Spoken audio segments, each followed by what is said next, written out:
তন্ময় তার নতুন ম্যাচে এসে উঠেছে। একটা সমস্যার কারণে তন্ময়ের আগের ম্যাচ ছেড়ে এখানে আসতে হয়েছে।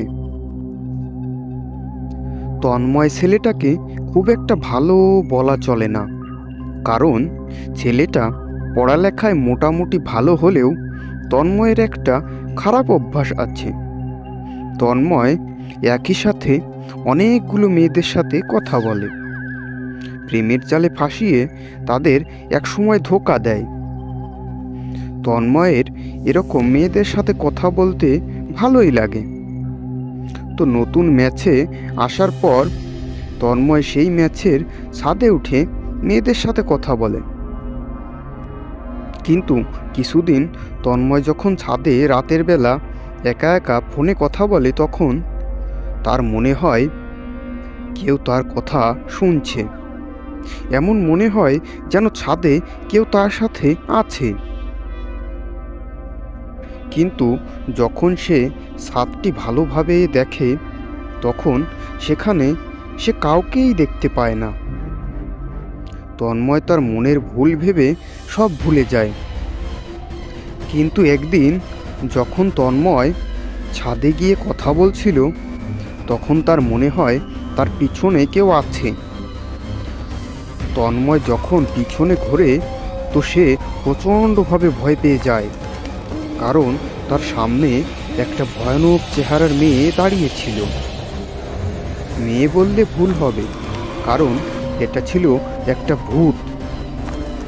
তন্ময় অনেক ভয় পায় এবং বাঁচাও বাঁচাও বলে চিৎকার করতে থাকে।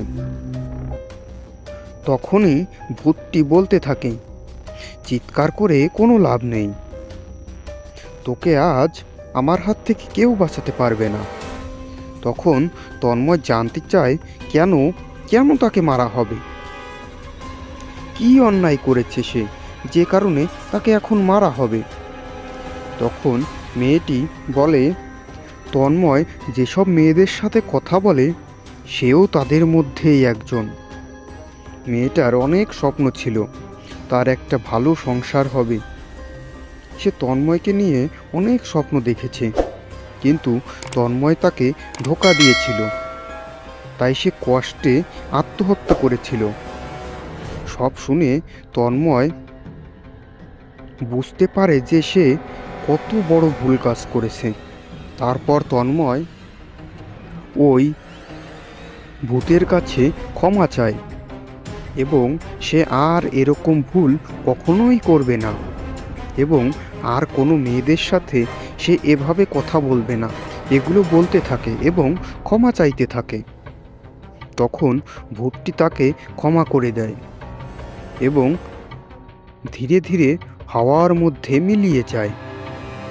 তারপর তন্ময় যেসব মেয়েদের সাথে কথা বলেছে, প্রতারণা করেছে, তাদের সকলের কাছে ক্ষমা চায় এবং তারপর থেকে তন্ময় ভালো হয়ে যায়, আর কখনো কোনো মেয়েদের সঙ্গে এভাবে কথা বলে তাদের ঠকায় না।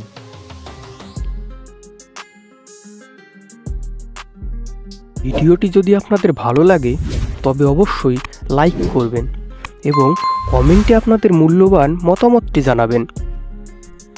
আর এরকম ভিডিও দেখতে আমাদের চ্যানেলটি সাবস্ক্রাইব করে রাখবেন।